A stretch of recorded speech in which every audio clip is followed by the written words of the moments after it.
마스크요? 네, 그렇죠. 김연아 의원 오셨습니다.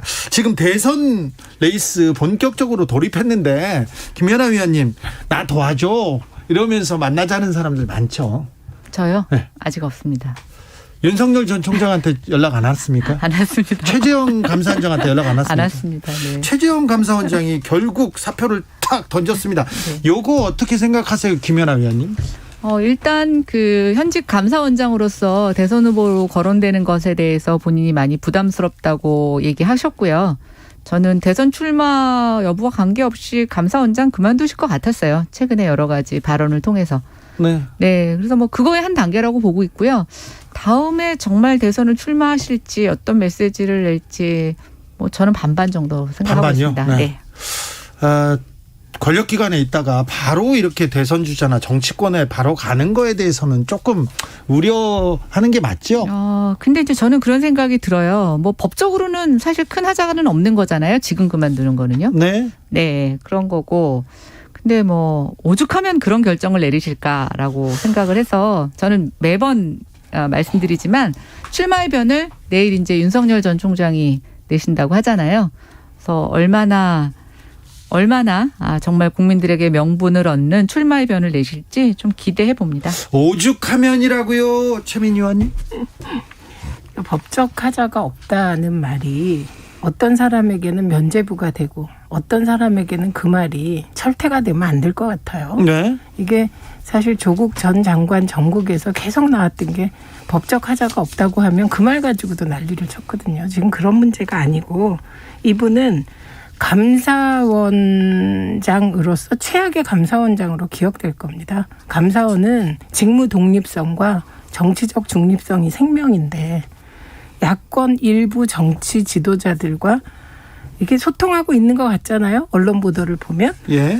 그래서 대선 출마를 위해 감사원을 망친 그런 감사원장으로 기억될 수밖에 없습니다. 그리고 또 하나는 오죽하면 그랬을까. 이분은 오죽하면이 별로 없어요. 왜냐하면 이분은 두 가지인데요. 그중에서도 핵심은 월성 원전 조기 폐쇄 관련 감사원의 경제성 평가 감사와 관련된 부분 외에는 이분이 뭐 예를 들면 문재인 정부와 각을 세웠습니까? 그런 적이 없어요. 그러니까 이분은 지금 모멘텀 가장 지금 찾기 힘든 게 모멘텀이에요. 저는 솔직히 윤석열 전 총장의 경우도 적절하지는 않지만 법무부 장관과의 갈등이 장기화되면서 일부 모멘텀을 여당 쪽에서 줬다고 생각합니다. 저는. 네. 그런데 최재형 감사원장은 오죽하면이 통하질 않아요. 그래서 본인도 저렇게 망설이고 있는 거로 생각합니다. 저는 좀 반대의 생각인데요. 예. 최재형 감사원장은 본인이 여태까지 살아온 인생 자체가 굉장히 스토리도 있으시고 모든 분들에게 존경을 받아올 만한 인생을 사셨다고 생각해요. 그거에 대해서는 이견이 있는 사람이 있었어요. 네. 그런데 그런 자기의 인생을 살아왔던 사람이 갑자기 마지막에 어떤 욕심이 발동을 해서 그걸 다 뒤집을 만한 행동을 한다. 저는 그렇게 생각하지 않아요. 그 집안의 가풍이라든가 또 여러 가지 들려오는 얘기로 봤을 때. 그래서 저는 뭐 감사원장을 하시면서 어떤 편향된 감사를 했다거나 이렇게 생각하지 않습니다. 그런데 분명히 본인이 그런 인생을 살아오고 이 마지막을 잘 마무리하고 싶은 그런 욕구가 왜 없겠어요. 근데 저는 이거를 번복할 만한 월성 원자로 말고 저는 다른 사연이 있을 거라고 생각이 되고요. 그거는 아직 본인이 아무 말씀도 안 하셨기 때문에 저희가 어떤 것으로 예단할 필요는 없다는 생각이 듭니다. 아니 저 하나 여쭤봐요. 다른 사안이 뭐죠?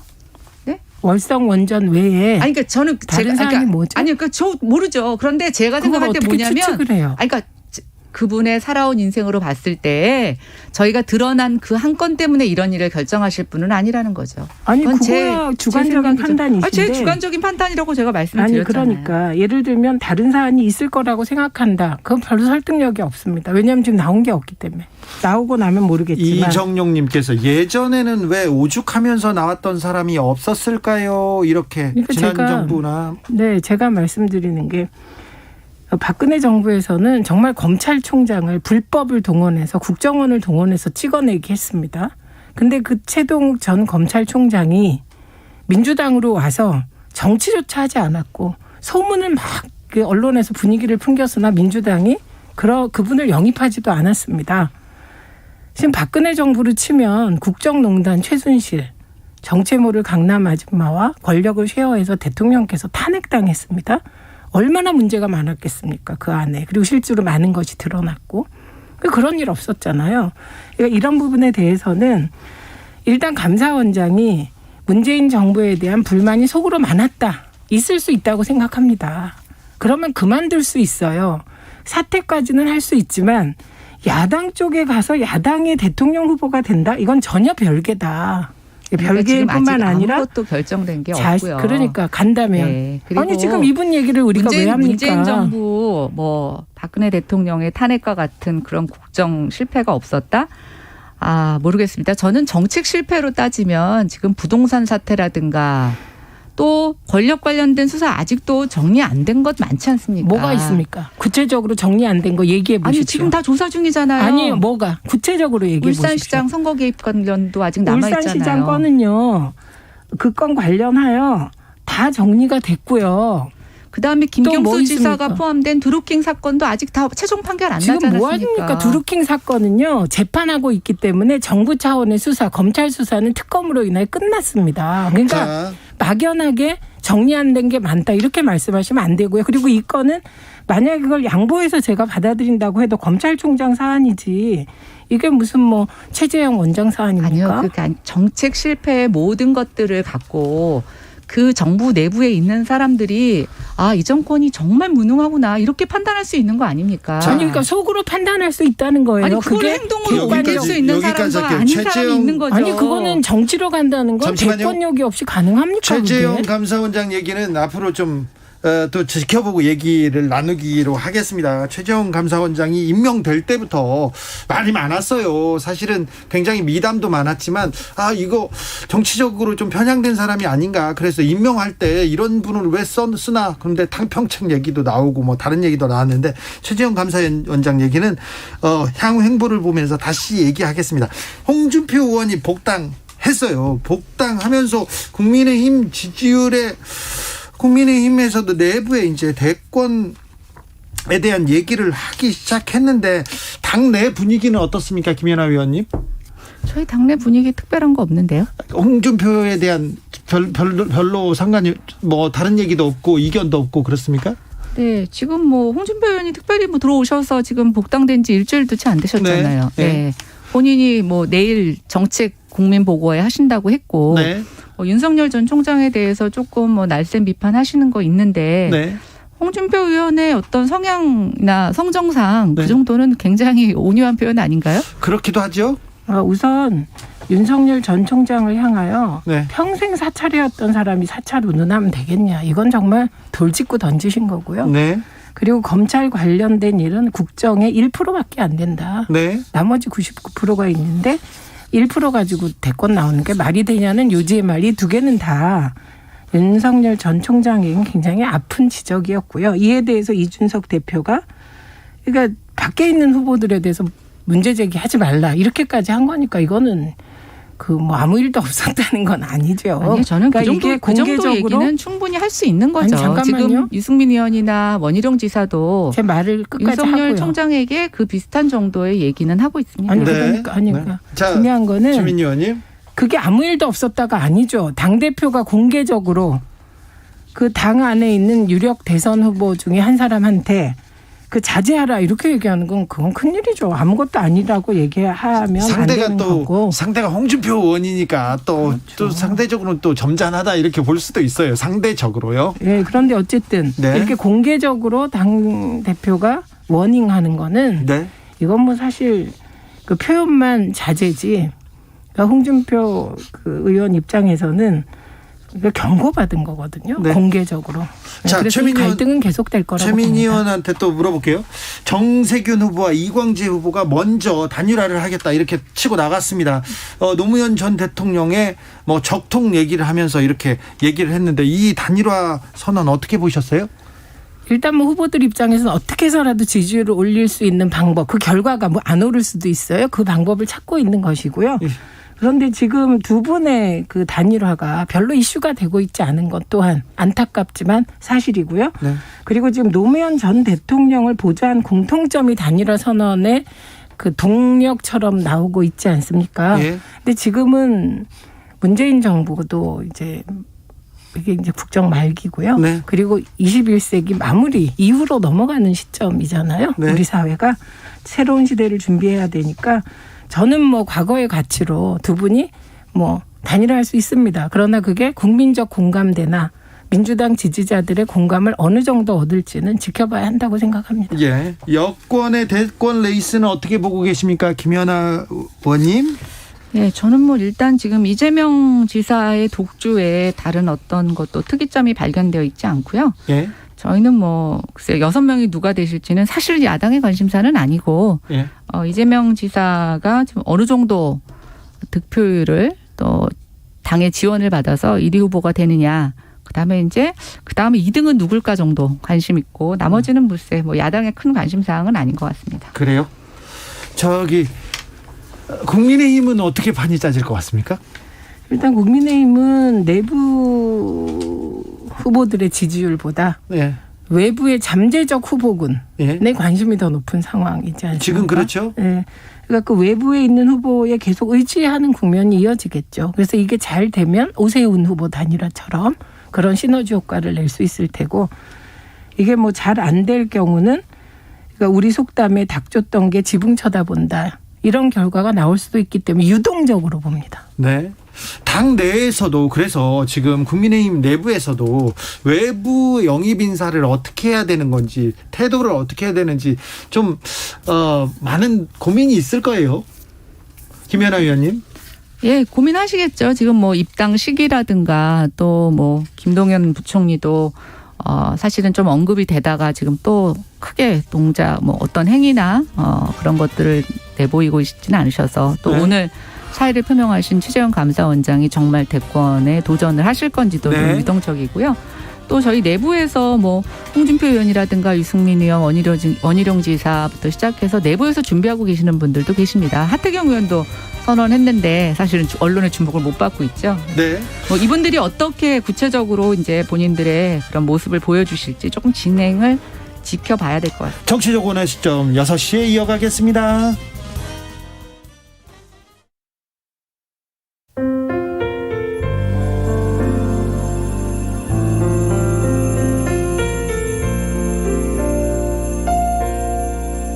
KBS 라디오 연중기획 희망충전 대한민국 436번째 이야기. 안녕하세요. 아나운서 이연주입니다. 올해 9살인 지혜는 벌써 이별의 아픔이 뭔지 알아버렸습니다. 일용직 근로를 하면서 가족들의 생계를 책임지던 아빠가 한 달 전 갑자기 심장마비로 세상을 떠났기 때문입니다. 지혜한테 남은 가족은 지병으로 거동이 불편한 외할머니와 면역 개 이상으로 루푸스 진단을 받은 엄마뿐인데요. 일찍 철이 들어버린 지혜는 고사리 손으로 집안일을 도우려고 애쓰지만 아직 어린 나이에 이 모든 걸 감당하기에는 버거운 게 현실입니다. 막막한 일상을 버티고 있는 지혜네 가족들이 더 이상의 아픔을 겪지 않고 행복을 맞이할 수 있도록 여러분이 힘을 모아주세요. 코로나19 여파로 사례자와 취재팀의 안전을 위해 사연으로 대신 전달합니다. 여러분의 따뜻한 손길이 희망의 빛이 됩니다. ARS 060-700-1580 060-700-1580 한 통화 3,000원으로 희망을 선물해 주세요. KBS 라디오 연중기획 희망충전 대한민국은 초록우산 어린이재단, 인탑스 주식회사 그리고 청취자 여러분과 함께합니다. ARS 060-700-1580 한 통화 3,000원입니다.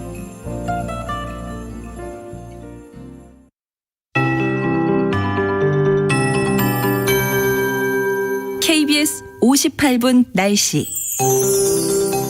글피까지는 오늘처럼 쭉 소나기가 예보된 곳이 많습니다. 오늘도 강원 영서와 충청권, 경남 서부 내륙은 밤까지, 수도권과 전라권은 내일 새벽까지 곳에 따라 소나기 예보가 있고요.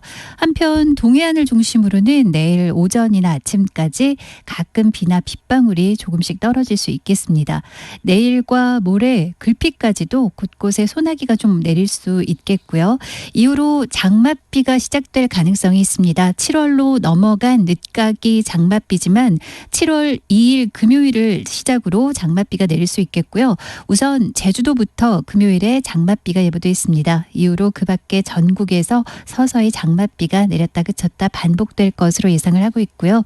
이제 장마가 늦가기지만 시작되는 만큼 미리미리 대비를 해두시는 게 좋겠습니다. 미세먼지 농도 상황은 내일까지 무난하겠습니다. 오존 농도는 일부 지역으로 내일 오후에 잠깐 나빠지겠고요. 기온 분포는 이번 주 내내 30도 안팎의 더위가 함께하겠습니다. 오늘 서울은 29.2도까지 올랐고 내일도 비슷한 낮 기온입니다. 전국이 내일 아침 17도에서 21도 분포, 낮 기온은 23도에서 30도 분포를 보이면서 30도 안팎으로 덥겠습니다. 지금 서울 기온 25도입니다. 기상청에서 최영우였습니다.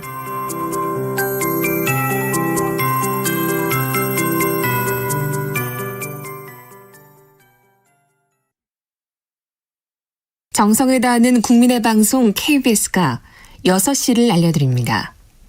AM 711kHz, FM 97.3MHz, KBS 1라디오입니다.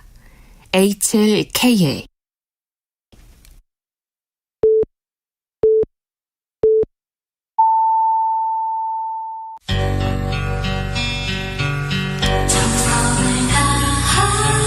정성을 다하는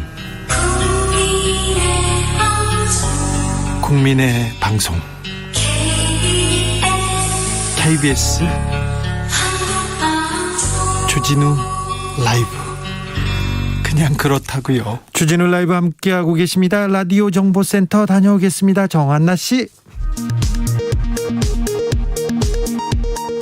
소급 적용 조항이 없는 소상공인 보험이 지원에 관한 법률 개정안 손실보상법이 더불어민주당 단독으로 국회 산자위 전체회의를 통과했습니다.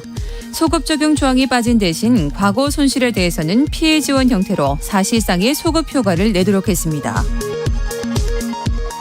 정부는 신임 공군참모총장에 박인호 합참전략기획본부장을 내정했다고 오늘 밝혔습니다.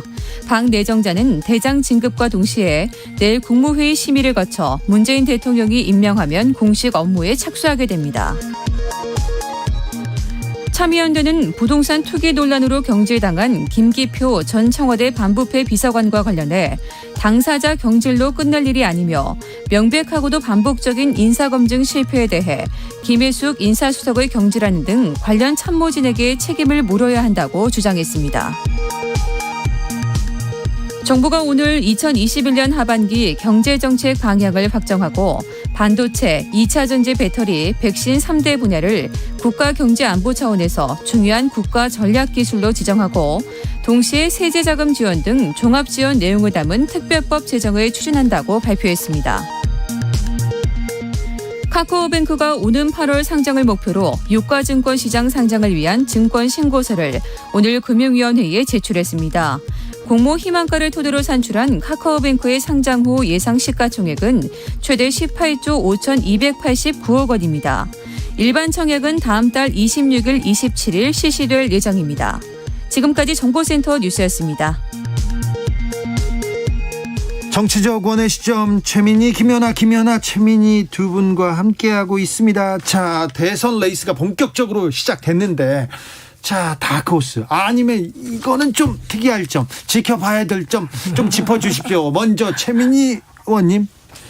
아니, 야권은 뭐 지금 이 모든 과정에 의문의 일패자가 한 분 계세요. 그게 안철수 전 대표세요. 없어졌어요. 정말 사라졌어요. 존재감이 없어졌어요. 그런데 지금은 아무래도 최재형 감사원장이 뭐 청와대나 여당의 입장에선 뼈아픈 부분이죠. 예. 네, 아마 대통령께서 굉장히 여러 생각을 하실 것 같아요. 네. 하도 언론에서 코드 인사하지 말고 탕평 얘기해서 정말 좋은 분이라 탕평으로 모셨는데 네. 결국은 이건 그냥 좀 그 드세게 얘기하면 배신당한 탕평 이렇게 된 거잖아요. 네. 그럼에도 불구하고 국민의힘에 조기 입당만 하면 저는 그분이 다크호스가 될 거라고 생각합니다. 네, 그럴 가능성이 좀 예, 높죠? 여당의 경우는 이거 진짜 의외인데요. 예. 이미 추미애 전 장관이 그 여당 내에 3위를 거의 굳혀가고 있습니다. 네네. 그리고 3, 4, 5위에 이제 박용진, 정세균 전 총리 이렇게 가고 있거든요. 그래요? 네, 그러니까 정세균 전 총리가 지금 막 4위, 5위로 밀린다고요? 지금 그 모든 여론조사 성향 그 흐름이 그렇습니다. 그래서 추미애 대표가 과연 2위 자리까지 그 단기간에 올라가느냐 이게 포인트의 하나고요. 예. 물론 이건 순기능과 역기능이 있습니다. 그리고 저는 좀 아까 출연했던데 최문순 지사가 네. 진짜 토론의 달인입니다. 또 연설의 달인이고 그리고 그게 그 기자 출신이라 개념 규정을 명확하게 하시고 또 지금 겸손해요. 약간 민주당이 네. 이렇게 방식이나 이런 게 여당이다 보니 조금 구태의연하다 이런 느낌을 주고 있잖아요. 네. 그 부분을 아주 자기 방식으로 날려버릴 수 있는 역량이 있는 사람이라 네. 최문순 지사가 어떻게 될지가 또 하나의 관전 포인트입니다. 술 먹고 쓰러지지만 않으면 최문순 강합니다. 강합니다. 자, 김연아 의원님 한번 짚어볼까요? 저는 이재명 지사가 이제 기본 시리즈라고 해서 네. 여러 가지 대선 후보가 되기 전부터 경기도지사로서 많은 정책 아젠다를 내놓으셨죠. 선점했죠. 네. 예. 그런데 사실은 국민의힘의 윤희숙 의원이라든가 유승민 전 의원을 통해서 공격을 많이 받고 있는 것도 사실이고 예. 거기에 또 많이 허점이 드러나고 있는 것도 사실입니다. 그래서 저는 기존에 구축된 그런 정책 어젠다들을 어떻게 계속 방어해 나가실지 아니면 이제 대선 후보자들의 날랜 공격으로 인해서 그런 것들이 조금 많이 공격을 받을지 좀 관심을 가고요. 또 좀 하나 흥미로운 건 배우 김부선 씨의 영향이 이재명 지사의 대권 행로에 영향을 미칠까 미치지 않을까 그것도 좀 새로운 관전 포인트로서 호기심이 가는 부분입니다. 다음 마지막으로는 추미애 전 장관의 어떤 이런 대선 행보가 또다시 윤석열 전 총장에게 에너지가 될 것이냐 아니면 이번에는 정말 반격이 있을 것이냐 그래서 두 분 간의 관계가 역전이 될 것이냐 아니면 여전히 추미애 전 장관은 윤석열 총장을 띄워주는 꽝을 만들어주는 그런 진짜 이상한 매가 될 것이냐 저는 그 세 가지가 가장 관전 포인트라고 생각합니다. 최민희 의원님 어떻게 생각하십니까? 이 마지막 부분 특히 궁금하신 거죠? 아니요. 네, 다 궁금해요. 우선 중요한 건 추미애 전 장관의 행보가 순기능도 있고 역기능도 있다고 생각합니다. 저는. 그리고 윤석열 전 총장의 엑스파일 문제 그리고 윤석열 전 총장이 최근에 보이는 헷갈리는 태도 무엇보다 윤석열 전 총장과 관련하여 그러니까 이상한 보도들이 나왔어요. 전 그게 참 이상했어요. 이게 문화일보 보도인데 지금 사무실을 얻는데 보증금이 1억 5천이고 월세가 뭐 1,600만 원, 1,500만 원인가 되고 관리비가 640만 원이다. 그래서 이걸 전부 본인이 개인 사비로 된다. 그런데 재산 2억으로 신고하셨거든요. 그럼 나머지 돈은 부인 돈인가? 이런 퀘션 마크. 예. 그런 생각도 지금 듭니다. 그러니까 윤석열 전 총장이 살짝 꺾이는 국면에서 추미애 전 장관이 치고 올라가는 거기 때문에 이게 일방적으로 과거처럼 표현하셨듯이 에너지를 제공하는 쪽으로 가지는 않을 것이다. 그러나 여전히 역기능적 측면에서 보면 이게 검찰개혁은 사실상 문재인 대통령께서 사실 여러 차례 언급을 하셨는데 문재인 정부하의 검찰개혁은 공수처와 검경 수사권 조정으로 제도적으로 1단계가 된 거기 때문에 엄청난 진전이 있었죠? 네, 이거 안착하는 게 중요하다. 검찰개혁은 이제 과거 의제가 된 거거든요.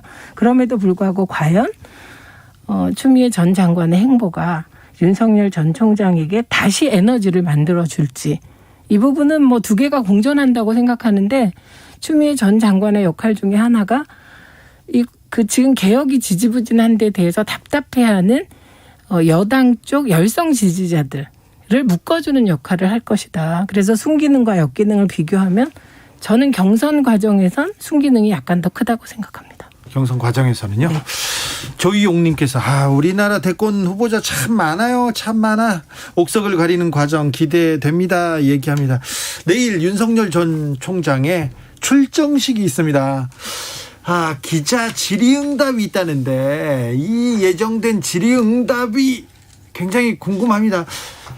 그렇죠, 김연아 의원님. 네, 뭐 첫 일종의 정치인으로서 행보를 보이시는 거라 전 뭐 누누이 예전에 국감장이나 상임위원장에서 보였던 그 거침없는 발언이 네. 어떻게 정치적 언어로 나올지 아니면 정치인으로서의 윤석열은 좀 다른 면모를 보일지 네. 뭐 저는 뭐 기대 많. 정치인 윤석열의 첫 걸음이에요, 사실. 네, 맞습니다. 사실상 네. 이제 초보잖아요, 진짜.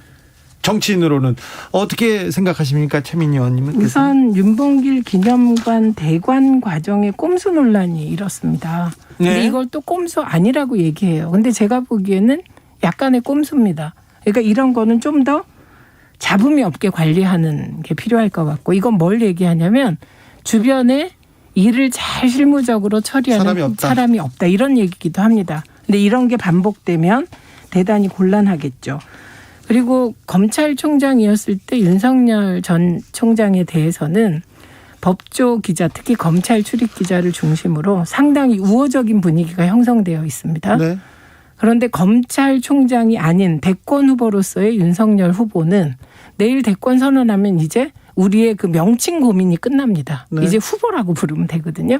근데 이 후보는 정치부 기자들을 만나는 거예요. 예. 그리고 때론 사회부 기자들. 네. 가장 언론인 중엔 거친 분들을 만나는 거거든요. 거침없는.